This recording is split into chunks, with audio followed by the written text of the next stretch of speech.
Hello po sa inyong lahat and ginawa ko tong video na to kasi gusto kong malaman ninyo na syempre apektado rin ako and lahat kami apektado na malungkot dahil sa nangyari.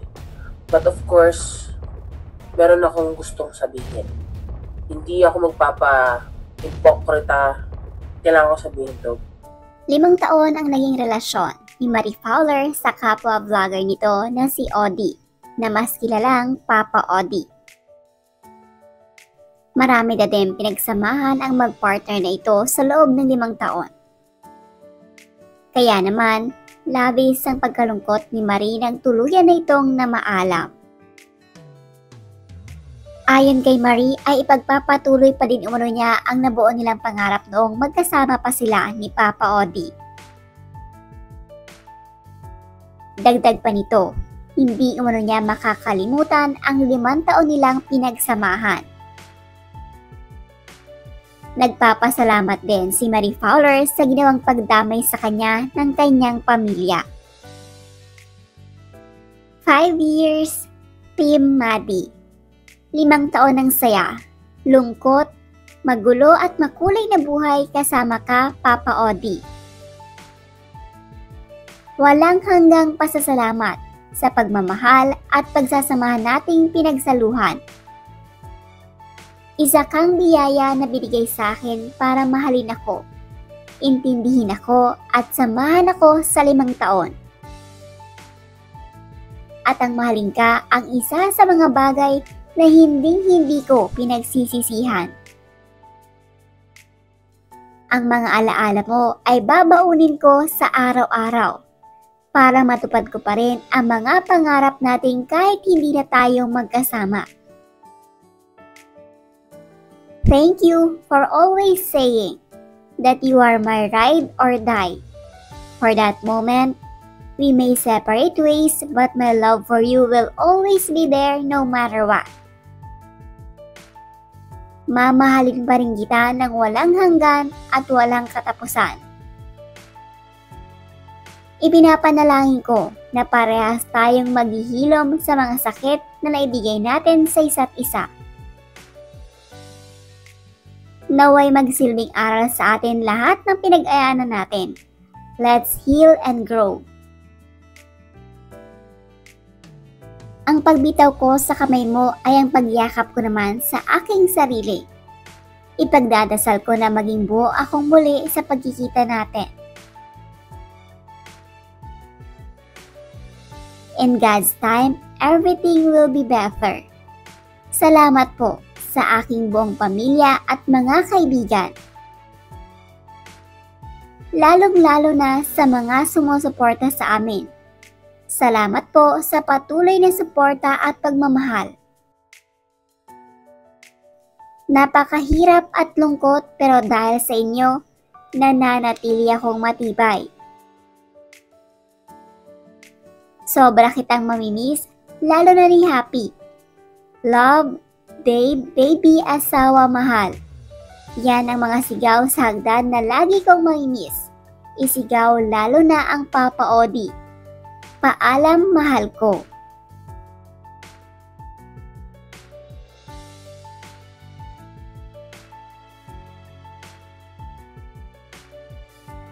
Do not ever regret choosing yourself. No one will see your worth kung ikaw mismo ay hindi nila makikitaan ng pagmamahal sa sarili mo. You've done enough. Stop hurting yourself and your family as well.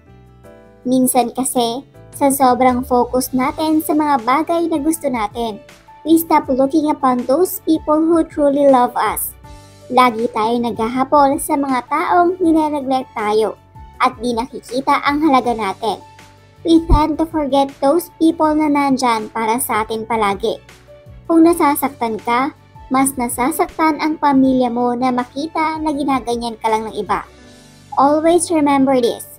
When the right time comes at nakilala mo na ang taong para sa'yo, you will see that what you do today is always worth it.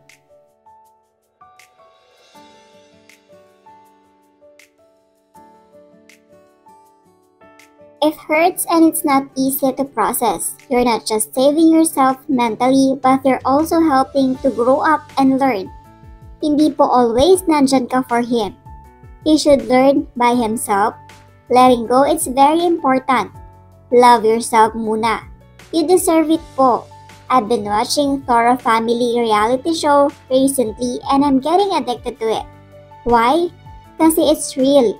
Yung alam mong walang halong pagpapanggap para lang mahalin ng tao. I'm also very proud of Mama Oni.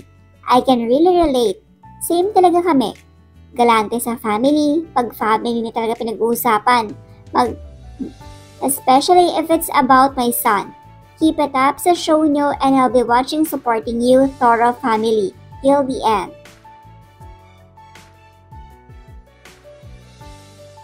Mahigpit na yakap para sa nag-iisang Mama Marie ng Thora Fam. We love you, Mama. Malay mo sa tamang panahon, walang imposible kay Lord.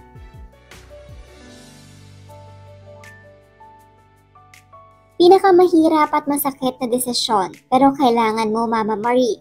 Mas mahalin mo muna sarili mo. We love you. Sana next episode na mapapanood namin, makita na namin yung Mama Marie ng Thora Family na masaya.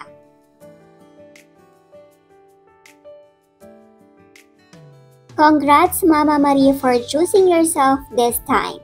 Deserve mong maging masaya. Deserve mong mahalin ng tama. Deserve mong i-treat ng kung anong tama.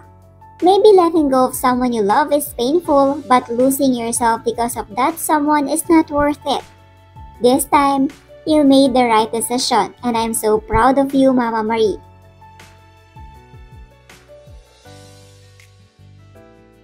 Ika nga nila, if you really love the person, set him/her free. Good decision, Mama Marie. Kahit pa super love mo ni Papa Odi ang isa't isa, kung marami na kayong unsolved problem na hindi nyo naharap ng ayos, wala rin. Kaya tama na rin siguro, mag-separate ways muna kayo. Malay nyo sa pagkawalay nyo sa isa't isa, mas maging better person at mabuo nyo ang mga sarili nyo.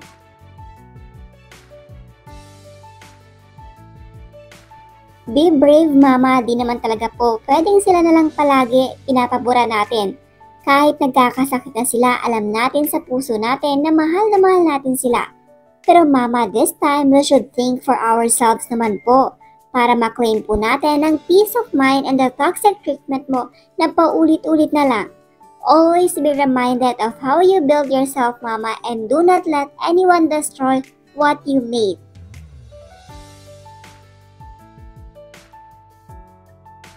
I know the decision you made is very hard for you, Mama Marie. But God will always there for you, especially si Lola na laging nandyan to guide you.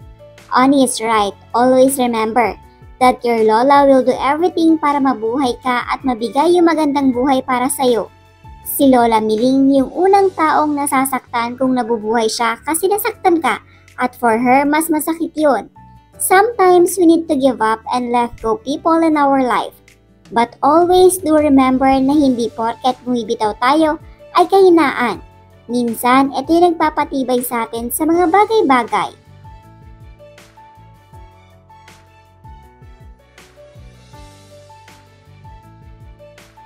Tingin ko magkakabalikan kayo. You need space lang, din you need maghiwalay. Pag mainit ulo ng isa, relax. Give space lang. If babalik si Papa Odi, tanggapin mo siya. Huwag ka mapagod kahit nakakapagod na. That's the true love at huwag niyo na din pilitin si Papa Odi sa ayaw niya. Respect sa decision niya. Waiting sa comeback niyo, Team Maddie, and mamimiss mo bawat sulok ng bahay niyo si Papa Odi. Open mo lang puso mo sa kanya, huwag mo isara, Mama Marie.